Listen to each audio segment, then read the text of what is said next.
I think there are 3 or 4 sort of godfathers of Orange County, and probably number 1 is Henry. People think day by day. People don't think in 40, 50, 100-year spans. And Henry does, I'm sure of it. I would think of Henry as a very kind, very brilliant man. He defines for me what a visionary is. Henry and I had little toy cars that we would play with, kids, little tiny metal ones. For some reason, I don't know, I took a car and tossed it at him. Maybe I thought he was going to catch it, but I think it hit him in the head. And I was teasing, I said maybe that's how he became such a visionary. My grandfather came here in 1898. There were 15,000 people living in Orange County. Imagine 15,000 people.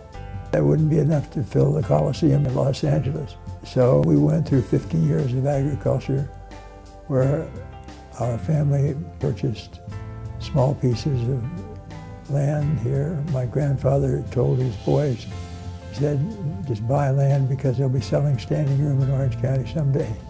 They were bean farmers way back in history. When his mother was still alive, I'd come to visit him here, and he always came and visited, but the first thing he did was go talk to his mother, because she was a business person too.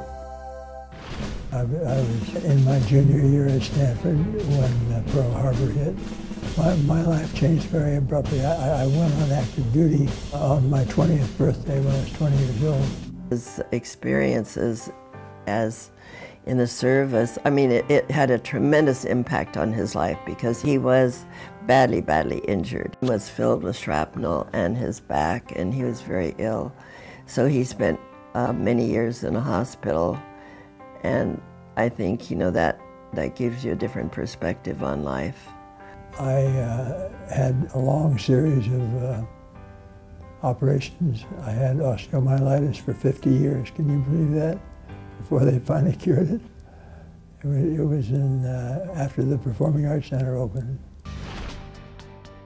In the Performing Arts, the building of that, and putting that together, and I was just amazed at his tenacious way. But what most people don't know, that well, this early on, before that started, he was already going to back east to New York and cultivating all these different associations and people and different artists. I remember on opening night in September 1986, being able to stand up in front of 3,000 people and say, this building is paid for and it's all private money. We had no public funding.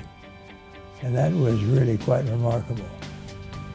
I was pleased that in 1995, I was elected founding chairman of what is the Segerstrom Center for the Arts, and that pleased me very much. He understands so thoroughly and so clearly and so well the present that he can make intelligent projections that will tend to come true.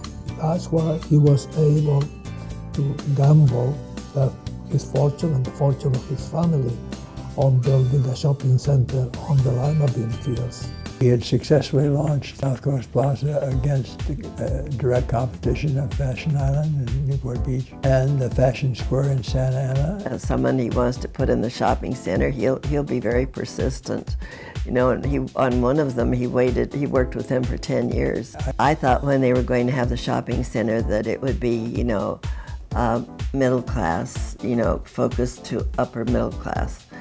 And we have a lot of very high end. I said, why did you do that? Not many people have a lot of money to attend, He said, Ruth Ann, all they need is one sale to pay the rent. It boggles my mind. It used to be that if we wanted a tenant, we would go to New York or Paris. Today, they're coming here. I mean, it's incredible. His family believed in what our potential was, and they made an extraordinary gift of land to us, and we were able then to mount what was the first major capital campaign for a cultural arts facility, as far as I know, in the history of Orange County. He genuinely understands the value of the arts. An example of why someone like Isamu Noguchi would accept a commission to do the extraordinary Noguchi Garden that Costa Mesa is blessed to have. I think that so often we're intimidated by art and intimidated by artists. By and large, the better the artist, the more they're looking for a relationship to help them with new projects. So I happen to be there at the right time with several. He has developed schools, parks. He sees development as a fully integrated set of many things that enhance people's lives.